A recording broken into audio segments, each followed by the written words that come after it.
In a recent playoff game against Carolina, TJ Oshie of the Washington Capitals took an illegal hit into the boards and had to leave the ice with what looked like a shoulder injury. We've since of course learned that he's going to be out indefinitely after sustaining a clavicle fracture and requiring surgery to repair it. Welcome back everybody. For those new, my name is Brian and I'm a doctor and a sports fan, and it's my goal on this channel to combine those interests to explain different sports injuries and sports medicine topics in a way that's easier for you guys to learn from and understand. If you're a hockey fan, be sure to go check out the first video I did on Connor McDavid's PCL injury, but I'm excited to bring you all another hockey video focusing on TJ Oshie's collarbone fracture. If you like these types of videos and want to see more, be sure to subscribe so you can stay up to date on future topics, and let's get started. Right off the bat with our anatomy, a lot of people don't realize that the collarbone, or the clavicle as it's called, is actually part of the entire shoulder girdle complex. Near the chest, it forms the sternoclavicular joint, and then over more by the shoulder, helps to form the acromioclavicular joint as it abuts near the acromion of the scapula. So while it's not necessarily right there in the shoulder, it is considered to be part of that whole shoulder complex and is part of why it gets injured with most often shoulder type injuries. Pretty common injury we see in sports is an AC joint separation, and so this is the AC joint. It's the acromioclavicular joint. And while there might have been some AC joint involvement with Oshie's injury, we're going to focus on just the clavicle fractures. It's really close by a lot of nerves and blood vessels and sits right on top of the lungs. So if anything breaks with the clavicle, we always get worried about injury to the blood vessels, the nerves, and possibly even puncturing the lung. Another key point about the clavicle is its shape. So it's not straight. It has this kind of curved S-like appearance, and that's part of what makes this middle area of the clavicle most susceptible to fractures, is the point where the inflection changes in the curve. Let's get next to the footage of the injury to explain why Oshie's clavicle was susceptible and fractured during this hit. By far and away, the most common mechanism for a clavicle fracture is any sort of load directly into the side of their shoulder. So we think about a football player who falls and lands on their shoulder, and in this case,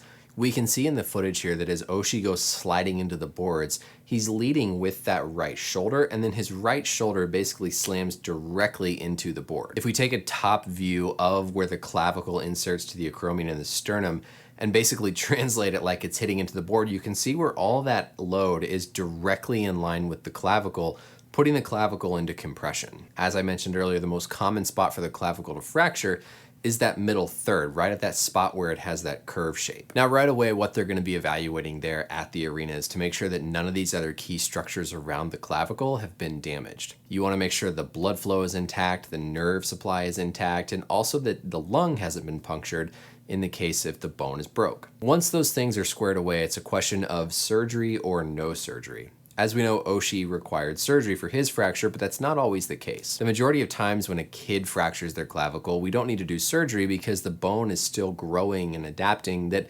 oftentimes it forms back up with no long-term problems. The issue is that as we get older, our bones aren't as immature, so to speak, and so they don't have as much ability to realign or regrow in the proper positions. Understandably, since the clavicle is part of the shoulder joint, if your clavicle heals all deformed and out of place, it's going to have implications on your shoulder and arm function. And so for a professional athlete like Oshie, this could be really serious in the long run. There's been a big shift over the past 10 to 15 years in terms of how these types of injuries are managed, particularly in adults. Before, we just often didn't do surgery, but then we started to see more complications as a result of what you would call a non-union, when the fracture doesn't heal back up properly. There was a big study I'll link below from a Canadian group that found much better outcomes with surgery compared to no surgery in adults who had a clavicle fracture. Definitely if there's any sort of displacement in the fracture, or it's kind of poking up by the skin, or there's damage to the blood vessels and the nerves, they're always going to do surgery. There's still a lot of debate about what to do for clavicle fractures in an adolescent population, so people like teenagers.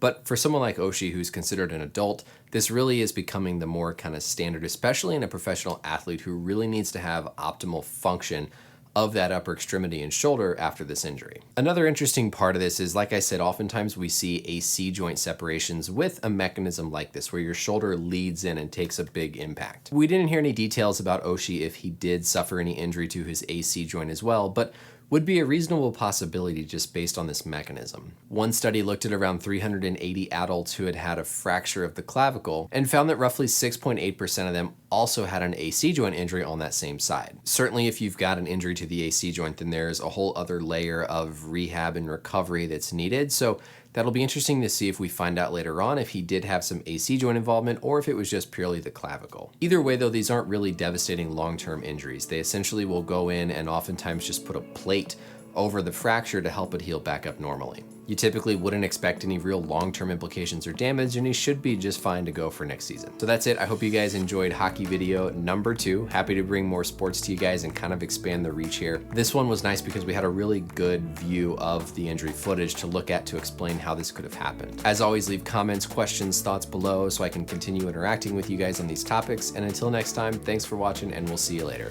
Bye.